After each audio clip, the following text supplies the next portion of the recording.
Hey guys, welcome back my channel plastic Amitaksh. हमारे channel में आपका स्वागत है वंस अगेन। आज की वीडियो में कुछ प्रैक्टिकल थिंग्स के बारे में बात करने वाले हैं, जिनके इनिशियल स्टेप से एक बहुत अच्छा स्टेप है हमारे एनवायरनमेंट को बचाने के लिए और हमारी फ्यूचर जनरेशन के लिए। अभी रिसेंटली हाल ही में 2022 में इंडियन गवर्नमेंट ने सिंगल यूज प्लास्टिक को बैन किया। जैसे कि आपकी थर्माकोल की प्लेट्स, आपके बैनर्स, पॉलीथीन पैकेजिंग और बहुत सारी चीज़ें जैसे कि स्ट्रॉ, ईयरबड्स, ये सारी चीज़ें हैं जो एक बार इस्तेमाल होने के बाद दोबारा फेंक दी जाती हैं, इस्तेमाल होने लायक नहीं रहती हैं, जिन्हें रिसाइकिल करना भी इम्पॉसिबल होता है कई हद तक। इन सबको गवर्नमेंट ने बैन किया हुआ है। बट हालाँकि ये सारी चीज़ें बैन होने के बाद ये कहाँ-कहाँ चेंजेस आपको देखने को मिले हैं, या कितने लोग इसे इम्प्लीमेंट कर रहे हैं, क्या लिटरली हम इसको फुलफ़िल कर रहे हैं, या गवर्नमेंट कहाँ तक इन चीज़ों के लिए स्टेप्स ले रही है? क्या ये जो भी रूल्स बनते हैं हमारे लिए ही इम्प्लीमेंट होते हैं, गवर्नमेंट इसे कर फुलफ़िल करती है या नहीं? ये सब चीज़ें क्वेश्चन राइज़ होते हैं एक नॉर्मल डिस्कशन में।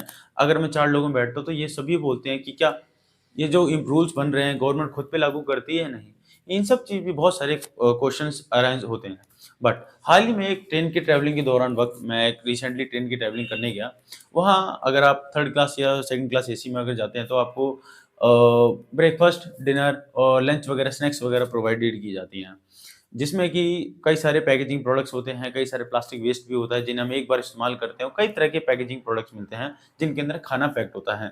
बट उन सब चीज़ों में प्लास्टिक के अवॉइड कहाँ-कहाँ कर सकते हैं, गवर्नमेंट ने कहाँ से इनिशिएट किया है, वो सब मैं आपको बताता हूँ। पहले इस क्लिप को ज़रा ध्यान से देखिए।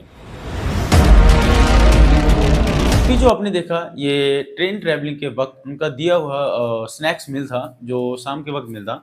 उसमें अगर आप ये देखेंगे तो जो स्ट्रॉ था, जो प्लास्टिक पैकेजिंग के लिए था, प्लास्टिक से बनता था, उसे उन्होंने पेपर पैकेजिंग में पूरा कंप्लीटली रिप्लेसमेंट किया है। तो ये पहला स्टेप्स है जहाँ गवर्नमेंट लिटरली खुद से स्टार्ट कर रही है, जो उन्होंने खुद के लिए और जो पूरे इंडिया के लिए जो रूल इम्प्लीमेंट किया था। लाइक सिंगल यूज़ प्लास्टिक को बैन करना, उन प्लास्टिकों में से एक प्लास्टिक स्ट्रॉ एक सबसे बड़ा मेन रीज़न था बैन करने का, उनमें से ये भी एक प्लास्टिक है। तो स गवर्नमेंट ने एक इनिशियल स्टेप लिया है अपने एनवायरनमेंट को बचाने के लिए, और ताकि आप तक एक राइट मैसेज पहुँचने तक कि हाँ, हम भी इसे फुलफ़िल कर रहे हैं, तो आप भी हमें सपोर्ट करिए अपने एनवायरनमेंट को बचाने के लिए।